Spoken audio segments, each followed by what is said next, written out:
A great co-write doesn't split the song in half, it doubles the depth. Welcome to Behind the Song, the conversation that gives you one story about one moment in one song. Not a life story, not an album thesis, just one moment that changed how this song exists.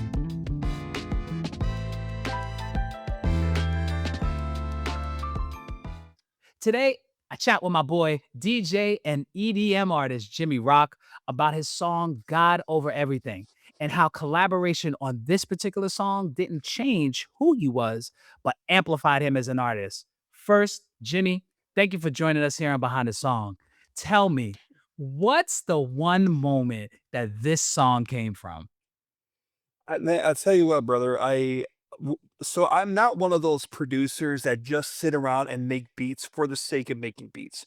A lot of times when I produce a record, I have very specific artists or a very specific style in mind. And so I knew I wanted to work with Tedashii. I knew I wanted to work with Wordsplayed and Torey D'Shaun. And I knew what kind of fan base, what kind of sound they had, and also I know what kind of sound and fan base I have. So I thought, like, what can I do as an electronic music artist that would make sense for the two worlds to collide? And actually, the inspiration I took from this song, Skrillex some years ago did a record with Rick Ross called Purple Lamborghini, and it kind of had the merging of the two worlds together, where it's like you got the hip hop, you still had the electronic dance music, embedded in there. And I thought, like, how cool would that be to just bring a new and an interesting and a fresh sound to the Christian music scene that gets people excited about Christian music, gets excited about what God is doing, and just still staying true to ourselves as artists and writers. The chemistry and collaboration is essential. On God Over Everything, Jimmy is joined by Christian hip hop's veterans Tedashii and Wordsplayed, as well as Indie Tribe's own Torey D'Shaun. All of the artists are established voices in the space. Jimmy, how did you maintain being who you are as an EDM artist with three rappers with three unique styles? Listen, I do give them some credit because a lot of times I think as an electronic artist, when you work with an artist that does like pop or Latin or worship or hip hop, right? They sort of want us to step into their world. Well, I don't really make music that sounds like that. I'm like, yes, but you have to understand, like, if I change the style of music that I produce, I'd lose that electronic music artist. If you still rap on an EDM beat, you're still a rapper. You know what I'm saying? So like I asked them to kind of take a leap of faith and come over into my world a little bit because they can still retain their title as rapper, as pop artist, as worship leader, whatever it might be, but with a little more bass, a little more drums kind of pumping behind it. I love it. It's absolutely it's amazing because a lot of times collaboration is one of those it's almost like it's almost like a science. But personally, I think co-writing and collaboration brings out the best in artists and producers. How did collaboration help bring God Over Everything to life? Well, it was I think with creating music, it's a lot of times like cooking together in the kitchen, right? I know what I'm really good with cooking, but like your recipe is better than me, right? So hey, and sometimes recipes don't go together. Hey, I make some really good pancakes, but this person makes really good sushi. I'm like, I don't know if sushi and pancakes are gonna mix in this.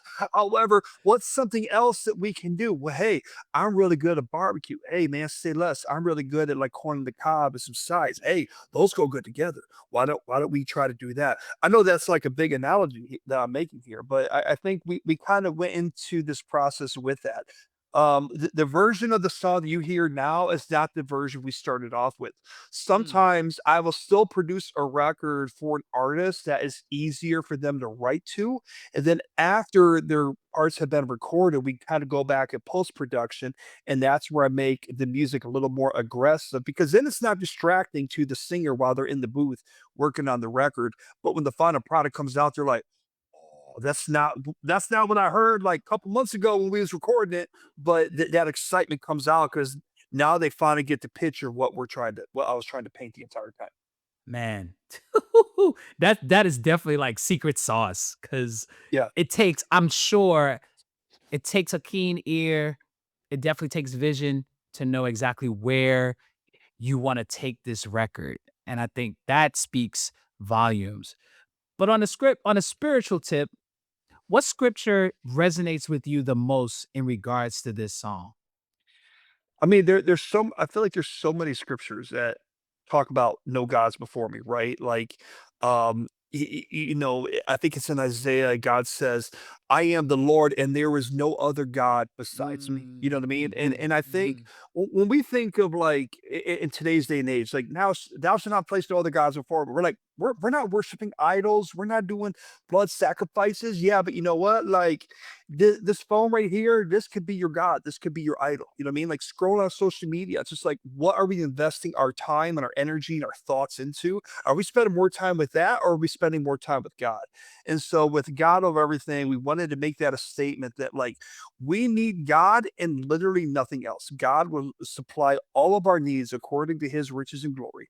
You know what I mean? If we seek ye first the kingdom of heaven, he will give us the desires of our heart. I think so many times we're caught up in pursuing the desires of our heart and not the kingdom of heaven. We got it backwards. So this song is just simply about making a statement that we're going to put God over everything, no matter what the cost. Man.